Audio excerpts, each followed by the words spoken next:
Halo semuanya, baik kita lanjutin lagi. Di video ini kita bakal coba implementasiin si konteks API di aplikasi kita. Nah, konteks API itu apa? Jadi kalau misalkan secara sederhananya si konteks API itu semacam versi simpelnya dari Redux buat nge-manage si state kita. Oke, kita langsung aja.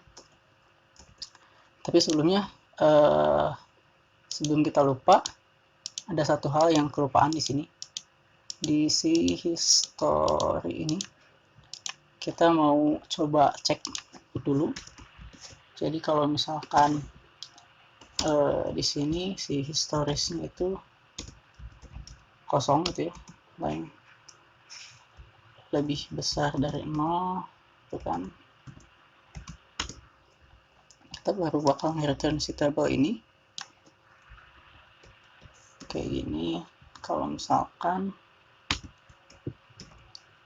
enggak, kita bakal nge-return s3 gitu, class name text center no history yet. Jadi kalau misalkan kita hapus dulu si datanya, kita hapus. Nah, jadi tampilannya kayak gini, gak ada historinya. Oke, kita langsung aja ke si konteks API-nya. Kita bikin satu folder lagi, kasih nama konteks. Terus di dalamnya kita bikin dua buah file. Yang pertama state provider.js, terus yang keduanya itu si reducer.js. Nah, si state provider ini nanti dia bisa dibilang sebagai top level komponen yang nantinya bakal ngebungkus si komponen app kita gitu. Jadi nanti state ataupun reducer yang ada di si provider ini bisa diakses dari si app komponen kita. Kita di sini bikin beberapa variabel. Create context export context provider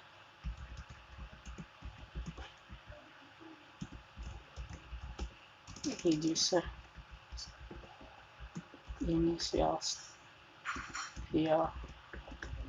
state. Nah, ini bakal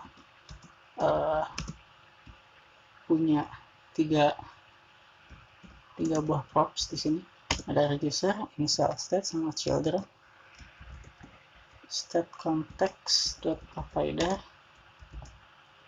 Nah, ini di sini si childrennya yang bakal si app provider nanti jadi childrennya ini. Value-nya use reducer, si reducernya sama si initial state-nya. Terus kita bikin lagi use state value, use context, si state konteksnya. Oke. Oh sorry, salah. Ini harusnya di state provider bukan di reducer. Nah, untuk di reducer sendiri ini kita nanti bakal bikin state-nya, si initial state, ya. Terus kita juga bakal bikin action types, jadi tipe-tipe si actionnya apa aja. Terus kita bakal bikin si reducernya. Si reducer itu apa? Si reducer itu mungkin kalau misalkan didefinisiin bisa dibilang mutationnya gitu ya, mutation yang nanti bakal mengubah si data si state-nya berdasarkan si action type-nya.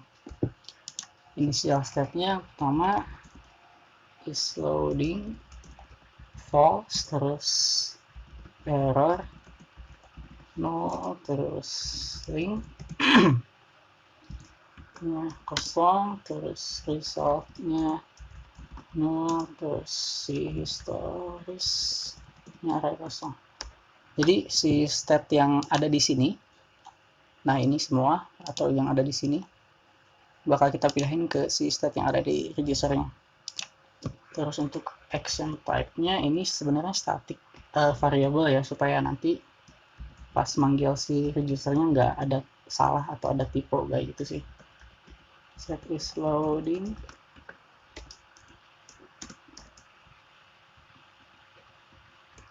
Terus di sini set link gitu. Set error. Terus set result. Terus sama set historis. Nah, buat di registernya kita bakal pakai switch. Jadi kalau misalkan si action type-nya case, action types dot set is loading gitu kan, kita bakal return si state-nya, kita spread state si is loading-nya sama dengan action dot loading. Terus kita copy aja. Kenapa ke situ? Terus set link gitu ya, action type-nya set link, si linknya ini bakal action dot link. Terus juga ini sama, set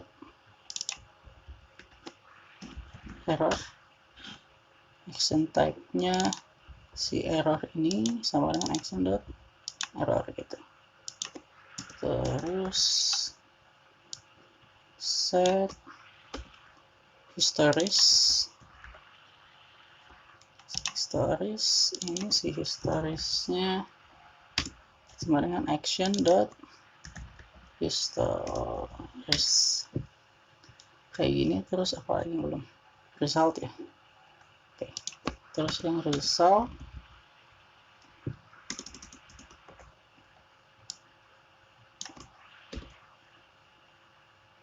set result action type ini result kayak gini. Kita bakal export defaultnya si register. Nah ini saya lupa satu lagi defaultnya. Kalau misalkan default, kita return si state-nya kayak gini. Oke, si provider sama si state-nya, si registernya udah. Sekarang kita coba pakai. Cara pakainya gimana? Kita pakai di index.js ini, kita import si state providernya yang ini, state provider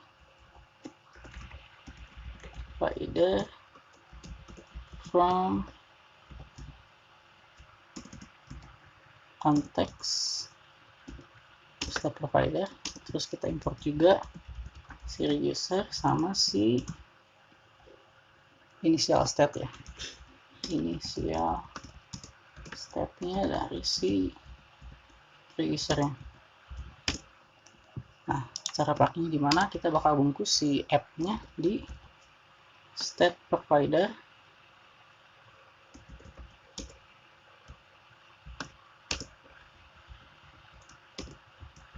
kayak gini. Terus kita bakal passing si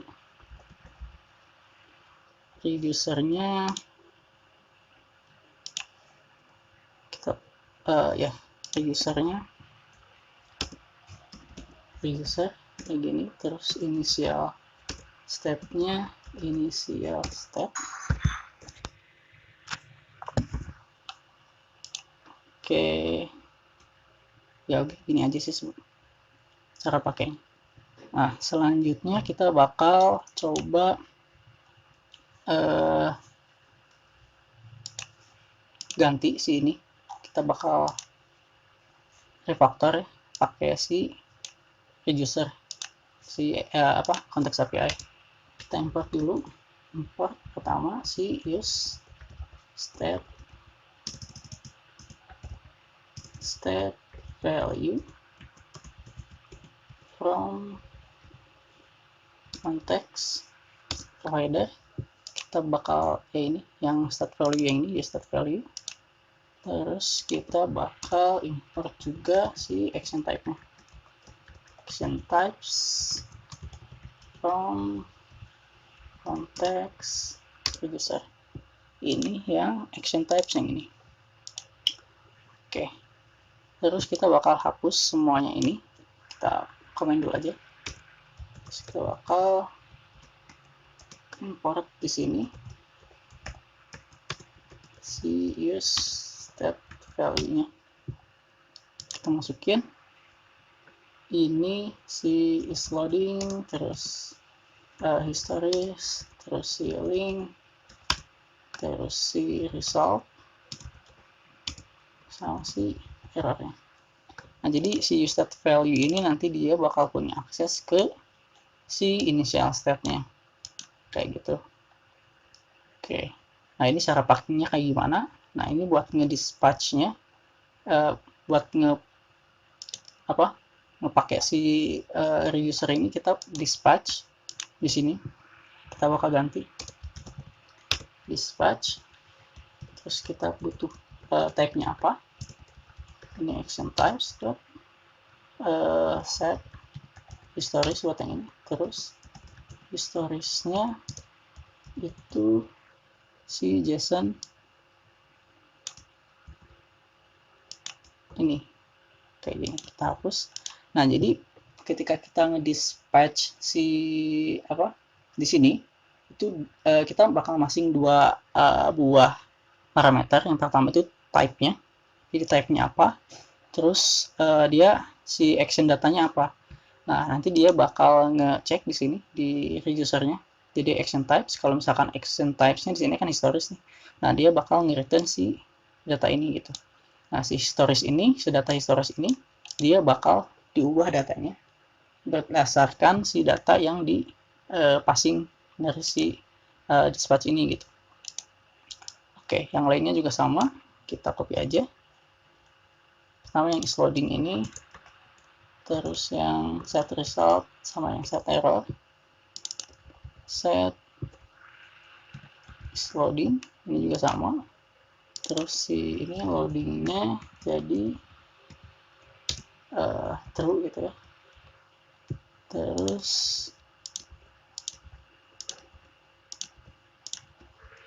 set resultnya jadi no. Terus yang ini set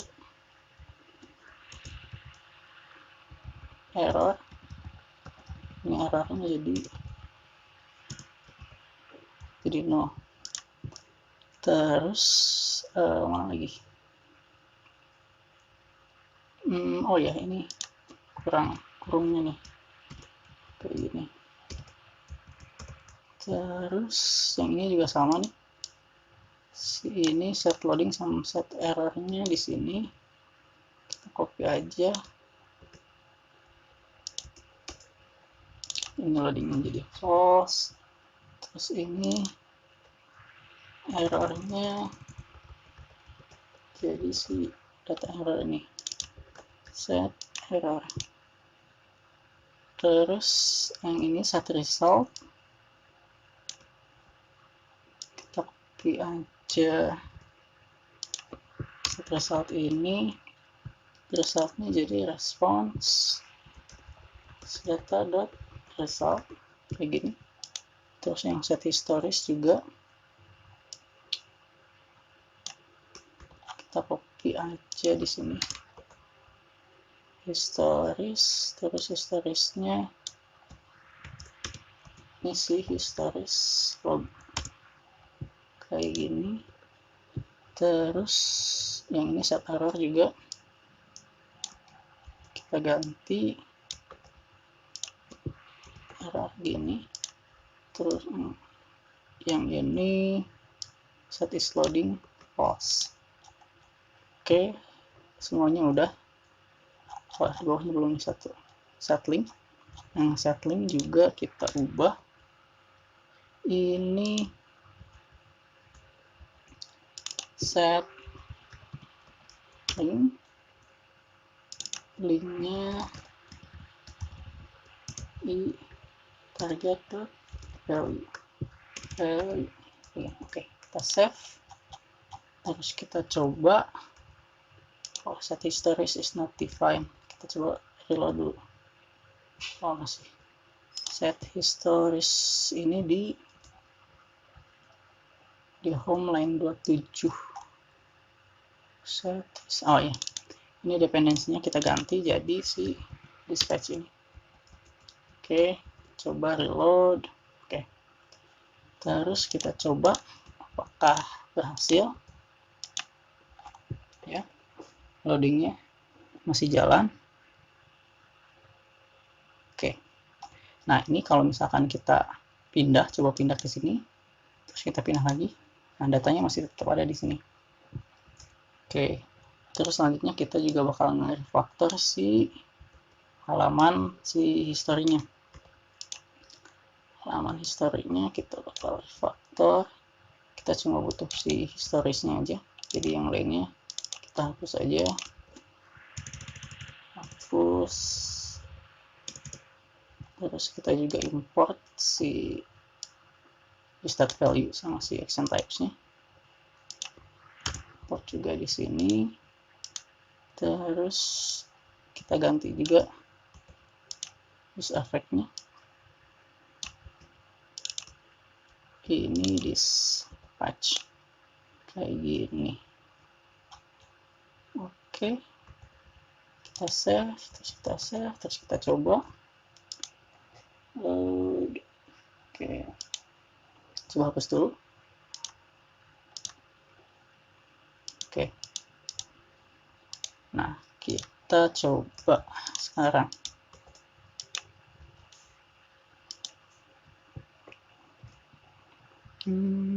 Oke, berhasil ya, datanya juga berhasil di si historinya ini. Oke teman-teman, ini videonya cukup panjang ya, sekitar 20 menitan. Jadi mungkin buat tutorial ini bakal dicukupin sampai sini aja. Buat selanjutnya teman-teman bisa dikembangin lagi sebenarnya, kayak misalkan si historis ini. Jadi kalau misalkan kita si user gitu ngeklik atau masukin dua link yang sama, si historisnya ini bisa teman-teman dijadiin satu aja. Jadi nanti di cek kalau misalkan historisnya sama, ini nggak usah dibikin dua kayak gini. Itu buat pengembangannya mungkin yang pertama. Terus yang keduanya juga mungkin bisa teman-teman ubah UI-nya, dibikin lebih baik lah kayak gitu. Oke, kelamaan, jadi saya cukupkan sekian aja. Kalau misalkan teman-teman suka videonya, boleh bantu support dengan like video ini, terus komen juga kalau misalkan ada pertanyaan, subscribe juga mungkin kalau misalkan teman-teman mau, silahkan. Sampai jumpa di video tutorial selanjutnya. Terima kasih.